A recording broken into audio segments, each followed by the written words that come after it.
Hello student, how are you? कैसे हो? इस बार मैं नए प्लेटफॉर्म में बैठा हूँ आपके सामने। तो दोस्तों, आज मैं ना ऐसे ही आपको पढ़ाने वाला हूँ बैठकर। थोड़ा सा टेक्निकल इश्यूज है हमारे माइक के साथ हो गया है, तो वो करेक्ट हो जाने के बाद वापस से हम लोग ऑन बोर्ड चलेंगे और हम लोग टॉपिक को पढ़ेंगे, ठीक है? तो दोस्तों, मैंने लास्ट लेक्चर में आपको याद आ रहा होगा कि मैंने बैंकिंग के बारे में बताया था। बैंकिंग में हम लोगों ने देखे थे कि बैंक के दो फंक्शंस होते हैं, प्राइमरी और सेकेंडरी। प्राइमरी में हम लोगों ने एक चीज देखे थे, एक्सेप्टिंग ऑफ डिपॉजिट। लेकिन दोस्तों, उसी प्राइमरी में एक और फंक्शन था जिसका नाम था लेंडिंग ऑफ लोन, यानी कि लोन को लेंड करना, यानी कि बैंक कैसे कैसे लोन देती है। दोस्तों, आपने तो सुना ही होगा कि बैंक लोन प्रोवाइड करती है, क्योंकि बैंक बैठी है दो चीजों के लिए, तो पैसे आपके जमा करेंगी और साथ में आपको लोन बांटेगी, ऐसा ना। तो दोस्तों, बैंक का अपना एक स्टेटस क्राइटेरिया, एक पोजीशन है कि बैंक इस तरीके से इस जगह पर इस कारणों के लिए लोन देगी, राइट सर? तो चलो देखते हैं कि हम लोग ग्रांटिंग ऑफ लोन, जिसको हम लोग एक और वर्ड यूज कर सकते हैं जिसका नाम है advancing of loan. So we are going to look that sentence about advancing of loan, what exactly bank do in different cases and how they provide the loan to the persons who need the funds from the banker. Okay? तो दोस्तों, यहाँ पर advancing of loan में पहला point दिया हुआ है cash credit. We already have discussed about cash credit. Yes, the cash credit is nothing but kind of a loan which has been offered by the bank to the businessman, right, for having current account in his business, and that loan is get offered on regular mode. यानी ये loan जो होता है cash credit का, मैंने आपको समझाया था लास्ट लेक्चर में, शायद आपको याद आ रहा होगा कि कैश क्रेडिट ये करंट अकाउंट होल्डर्स यानी कि बिजनेसमैन को मिलता है, और ये रेगुलर मोड का लोन होता है जहां पर बैंक एक लिमिट फिक्स कर देती है. उस लिमिट से आपको पैसे उठाते रहने होते हैं. You don't have to go beyond the limit, you can't go beyond the limit. Actually जितना बैंक ने आपको लिमिट दिया है कि इतने लाख रुपए, जस्ट फॉर एग्जाम्पल आपके बैंक के अंदर अकाउंट के अंदर अगर पॉजिटिव अच्छा खासा पैसा होगा, ये नहीं भी होगा, लेकिन आपका करंट अकाउंट के अंदर में जो स्टेटस है आपका बिजनेसमैन का कि पैसे आ रहे हैं, पैसे जा रहे हैं, पैसे आ रहे हैं, पैसे जा रहे हैं, तो आपका अगर करंट अकाउंट स्टेटस बड़ा मतलब सॉलिड है, तो समझ जाइए कि बैंक आपको ज्यादा से ज्यादा लिमिट आपको प्रोवाइड करेगा. लिमिट का मतलब कैसे होता है? मान लेते कि एक ट्रेडर को 10 लाख रुपए का लिमिट मिल गया, यानी कि वो 1 लाख उठा सकता है, 2 लाख उठा सकता है, 3 उठा सकता है, अप टू 10 लाख वो बोरोइंग कर सकता है, बैंक से पैसे उठा सकता है. तो क्या ये फ्री में होता है? ये फ्री में नहीं होता है. इसके ऊपर आपको रेट ऑफ इंटरेस्ट यानी कि ब्याज के साथ पेमेंट देना होता है, यानी इसका मतलब वो पैसा आपको रिफंड करना होता है, आपको उसमें इंटरेस्ट लगता है. आपकी इन्फॉर्मेशन के लिए बता दूं, अराउंड 24% साल का लगता है, यानी कि महीने का 2% लगता है. This is clear cash credit के ऊपर में. तो कैश क्रेडिट किसके लिए खास होता है? तो जो बड़े बड़े व्यापारी होते हैं और जिनके बड़े बड़े ट्रांजेक्शन होते हैं, तो ये लोग ऐसे पैसे निकाल के फट से उसको रिफंड भी कर देते हैं. तो इस तरीके से कैश क्रेडिट मतलब इससे क्या हो जाता है कि व्यापारी का पेमेंट नहीं रुकता, व्यापारी का ट्रांजेक्शन हो जाता, काम हो जाता. This is what they can do the business activity by taking out the help from the cash credit facility.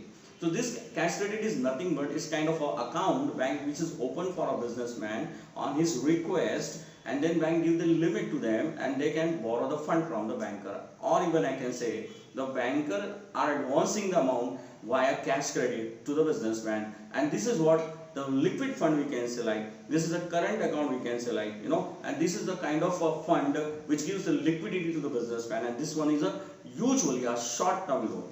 तो ये था हमारा पहला कैश क्रेडिट. अब उसके बाद आते हैं सेकंड में डिमांड लोन्स के ऊपर में आता है. What is called demand loans?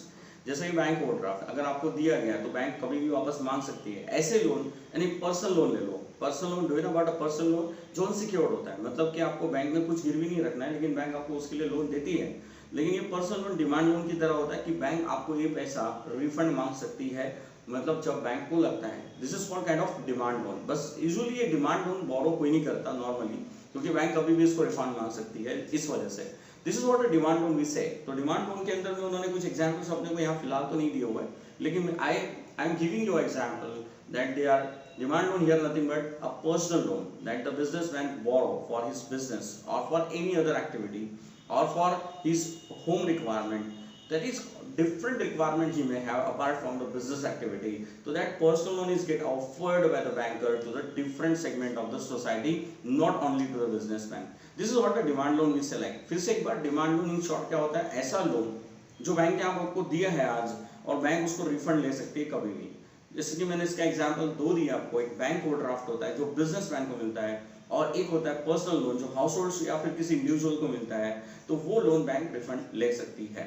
दोस्तों, आपको ये समझ रहा होगा, उम्मीद कर रहा हूँ आपको समझ रहा होगा. नहीं समझ रहा है कोई इशू नहीं है. आपको क्या करना है मैंने आपको उसके पहले बता चुका हूँ कि आप मुझसे कॉन्टैक्ट करिए, एक्सेल अकेडमी में आ जाइए, हम लोग आपके डाउट्स क्लियर कर देंगे, ठीक है?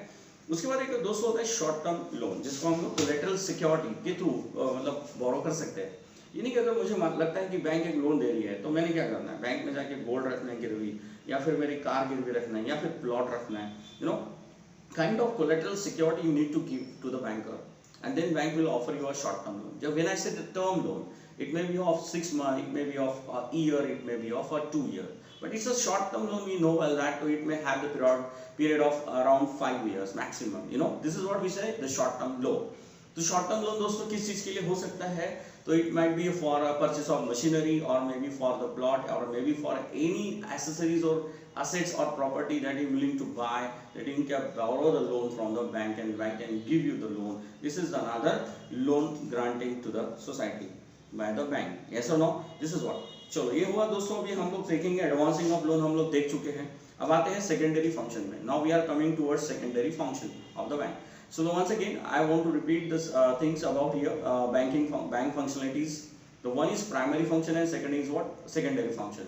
When I say the primary function, it covers what? It covers your accepting of deposit and second the lending of loan.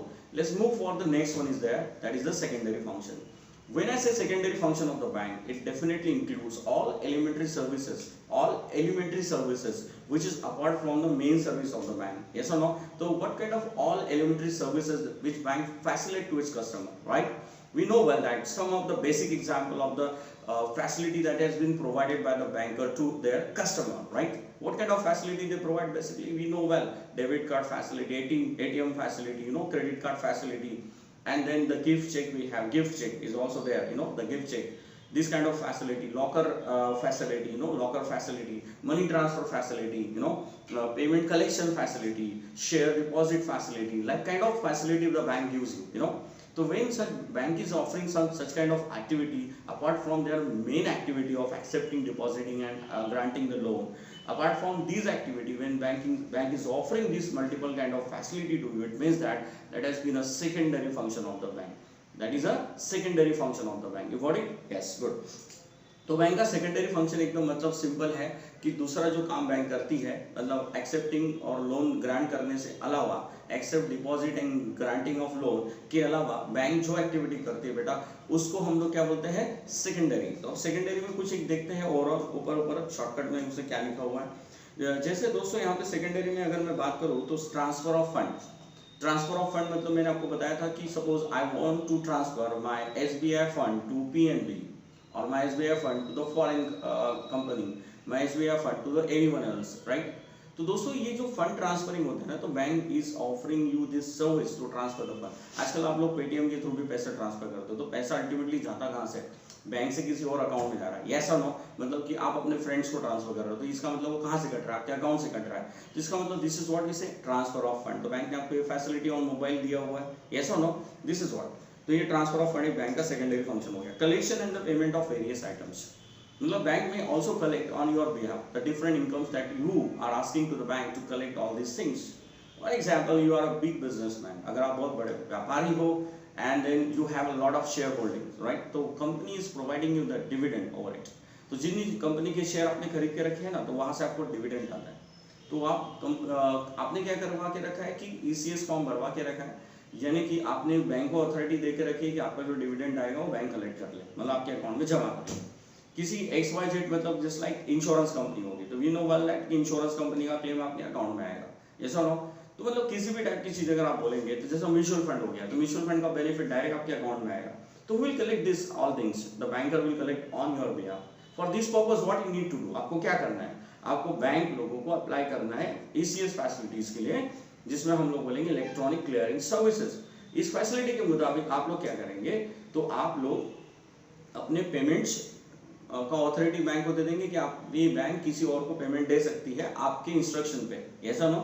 आपकी इंस्ट्रक्शन लाइक पेटीएम के थ्रू आपने किसी को पे किया है, किसी को आपने ऑनलाइन ट्रांसफर करवा दिया है, तो that is your instruction is going to the bank, and then after your bank is transferring that amount on your instruction to that party. ऐसा नो? तो दिस इज व्हाट दोस्तों कि ये हो गया हमारा transfer of fund and collection of various amount. Okay, उसके बाद आते हैं next is what? Purchase and sale of foreign exchange. You might have seen something about a banker also. They also work in what? Exchange of currency.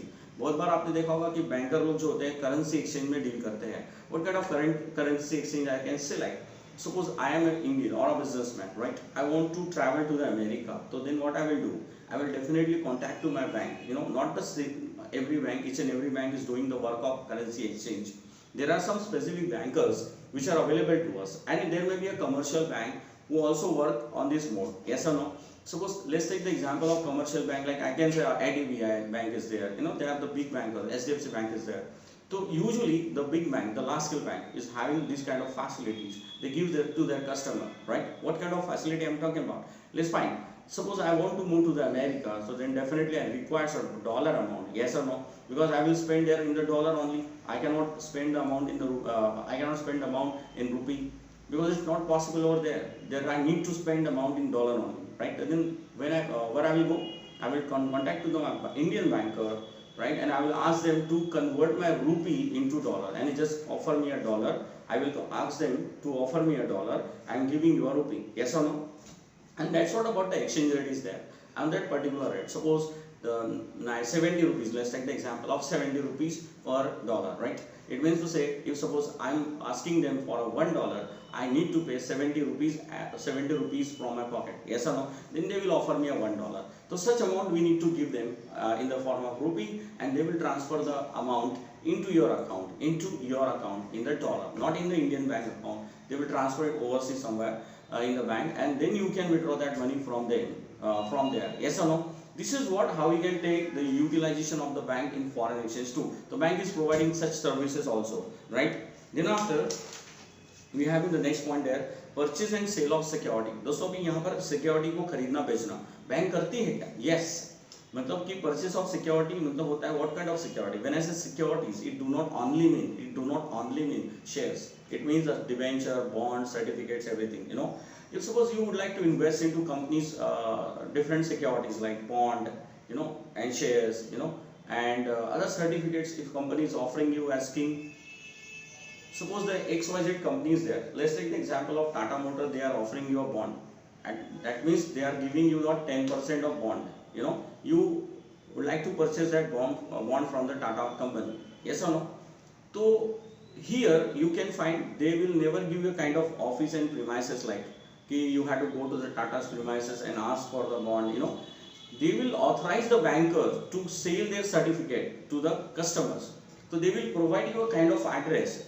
Well, there may be two kind of authority they can appoint. The one is broker and second is a banker. Okay, so that's what you people can go to the bank and ask for the Tata's company's bond, and then you need to give them the amount and you can collect the certificate from the bank. The bank is working here like an agency. Yes or no? Here it means what the bank is doing? Secondary work. तो इसका मतलब बेटा क्या हुआ? Bank secondary काम कर रही है. Is this clear? Okay, good. उसके बाद दोस्तों यहाँ पे लिखा है इनकम टैक्स कंसल्टेंसी. आप लोगों ने देखा होगा इनकम टैक्स लोग भरते हैं, चालान जिसको हम बोलते हैं. कहाँ पे किए जाते हैं? बैंक में पे किए जाते हैं, राइट है? Usually you can find the SBI is a branch which has been appointed by the banker. Basically public sector unit की जो बैंक है, public sector unit I say government bankers like PNB, SBI, you know, the most of the public sector units are offering these services. यानी कि चालान पे करो. It do not mean I say like the private company is not working in this mode. The private company is also working. That means that there are many bankers who are also working for collection of taxes on behalf of the government. Yes. तो आपको क्या करना है दोस्तों? यहाँ पे bank में जाना है और आपका टैक्स पे करके आना है. मतलब there are the two process we need to follow in the tax payment. The one is filing the report of your income tax. You know, that report you have to give to the income tax department, and second the payment you have to make in the bank of the government account. Yes or no? This is what the bank is giving this facility, and this amount will transfer to the government by the banker. It means bank is alternately working as an agency between customer and the government. Yes or no? The bank is working like an agency. तो यहाँ पर bank agency के तौर पे काम कर रहा है. तो this is what we can say कि यहाँ पर इनकम टैक्स कंसल्टेंसी हो गया. नेक्स्ट पॉइंट इज देयर बेटा trustee and executor. The bank is working like a trustee and executor too. अच्छा ठीक है, दोनों वर्ड का मतलब पहले समझा लेते हैं. बैंक एज अ ट्रस्टी मतलब क्या होता है? किसी भी संस्था का अकाउंट अगर मेरे पास है, यानी कि मैं बैंक हूँ, तो उस संस्था का अकाउंट अगर मेरे पास है तो उनका गोल्ड, उनका पैसा मेरे अकाउंट में रह सकता है, यानी कि मेरे बैंक में. तो बैंक को उन्होंने एज अ ट्रस्टी अपॉइंट किया हुआ है, तो उनकी सारी असेट्स के पूरे कागज वागज जो भी है वो हमारे बैंक में रहेंगे. तो इसका मतलब bank is appointed as a trustee. Yes और नो? मतलब कि तीसरे पार्टी के पास पैसा है, यानी कि जिनका वो पैसा है वो लोगों ने वो ट्रस्ट को पैसा दिया होगा। जैसे टेम्पल ले लेते, मंदिर ले लेते, आप लोग डोनेट करते हो, राइट, लोग कंट्रीब्यूशन देते हैं, तो फिर वो ट्रस्ट क्या करता है, पैसे रखता है, कहाँ रखता है, बैंक में रखता है, right. This is what the bank can get appointed as trustee too, okay. Second is what, executor. Executor here is like, बेटा क्या हुआ कि अगर सपोज किसी की डेथ हो जाती है तो उसका मतलब उसका अकाउंट जो पैसा होता है, उसका अकाउंट का जो पैसा होता है वो बाय विल जिसको लिखा गया है कागज पत्रों पे, उस विल के थ्रू वो पैसा उस पर्सन के अकाउंट में ट्रांसफर हो जाता है या बैंक कर देती है। इसका मतलब bank sometime is working like executor also, yes और no. This is what the function of the bank we have. Next is what the letter of references. इसको हम लेटर ऑफ क्रेडिट भी बोलते हैं बेटा। लेटर ऑफ रेफरेंसेस का मतलब क्या होता है वो समझाता हूं। क्या बैंक लेटर का रेफरेंस का लेटर देती है? जी हाँ। क्या होता है, इंटरनेशनल ट्रांजेक्शन में होता है, शॉर्टकट में समझते हैं, ठीक है। सपोज मुझे अगर मान के चलते जापान से एक मशीन मंगानी है, राइट, जापान से एक मशीन मंगानी है, तो वहाँ की जो कंपनी है जिससे वो मशीन मैं मंगा रहा हूँ वो कंपनी बोलती है कि पहले पैसे भेज। तो आप पहले पैसे नहीं भेजोगे क्योंकि आपको डर लग रहा है, क्योंकि आप वो मशीन मंगा लोगे, वो बोल रहे पहले पैसे भेजो, फिर मशीन नहीं भेज दिए, पैसे मशीन नहीं है तो क्या करेंगे। तो फिर ऐसे वो क्या करते हैं कि ये ट्रांजेक्शन बैंक के थ्रू होता है और वो भी अपनी सेफ्टी देखते हैं कि यार ये इस आदमी ने पैसे नहीं भेजे तो हम मशीन भेजेंगे, पैसे नहीं आए तो, यू नो। तो दिस इज व्हाट कि क्या होता है कि वो लोग आपको सीधा बोलते हैं कि बैंक का रेफरेंस लेटर लो। तो आप लोग क्या करते हैं कि अपनी इंडिया की बैंक से कांटेक्ट करते हैं और उनको सीधा बोलते हैं कि हमको इतने रुपए की मशीन खरीदनी है, इस कंपनी से खरीदनी है, तो प्लीज़ आप उनको लेटर ऑफ क्रेडिट लिख के दो। इसका मतलब ये जो बैंक है एक लेटर ऑफ गारंटी लिख के देता है। लेटर ऑफ क्रेडिट यानी गारंटी लेटर होता है, गारंटी लेटर होता है, जो पर्सन आया था उसकी गारंटी बैंक ले रहा है। लेकिन एरे गेड़े की गारंटी बैंक नहीं लेती है ना, तो बैंक किसका गारंटी लेगा, मतलब कि जो पर्सन लेटर ऑफ क्रेडिट, तो बैंक भी उससे पैसा कुछ लेगा, नहीं तो वो बैंक ऑलरेडी कस्टमर होगा या फिर बैंक में उसका ऑलरेडी अकाउंट होगा, तो उसी को बैंक लेटर ऑफ क्रेडिट लिख के दे। तो ये लेटर ऑफ क्रेडिट लिखने के बाद होगा क्या, वो सीधा उस पर्सन के पास चले जाएगा, फिर वो पर्सन मशीन सेंड कर देगा, क्योंकि अब रिस्पॉन्सिबल पेमेंट का कौन हो गया, बैंक हो गया। समझ में आ रहा, कौन हो गया, बैंक हो गया। Is this clear? लेकिन बैंक आपसे पैसे तो वसूलेगा indirectly, bank is giving you a kind of loan, बाद में बैंक से आपसे तो लेना ही लेना है बैंक। Is this clear? तो उसको बोलते हैं हम लोग लेटर ऑफ रेफरेंस, जो बैंक आपके बिहाफ में उस फॉरेन कंपनी को देती है, सो दैट कि फॉरेन कंपनी आपको आपकी एसेट ट्रांसफर कर सके। Is this clear? नाउ दोस्तों और भी बहुत सारी फैसिलिटीज इसके बारे में मैं आपको डिस्कस कर चुका हूँ। Locker facility, you know well that the locker facility bank basically provide to the customer, households, businessman, many peoples are there. What is a locker facility? You people can keep your property document, you can keep your gold, you can keep your any ornaments or assets, whichever you have, whatever you have in your home, that you can keep into the locker of bank. Locker is nothing but they are giving a separate space, you know, separate space I can select. That locker the bank is providing you and you can keep into that locker. So what you will get the benefit by keeping your assets into locker? The general benefit is like the bank will become responsible for your maintenance of locker and security of your fund. It means by keeping your assets and property at home, it might be a risky too, because there may be a kind of theft which might happen in future. So that means you will be under a threat that the something may happen at your home, then you may lose your property, and that's why you want to find a security and safety for your fund and assets whatever. So then you go to the banker and open the locker account, and then you keep your all assets into locker. This is what the bank provides the facility. So this has been what nothing but a secondary function of the bank. So over this lecture is going to be over here now, and we'll move towards the next topic of the bank, that will see how bank create the credit into market. Thank you from the Rajesh sir.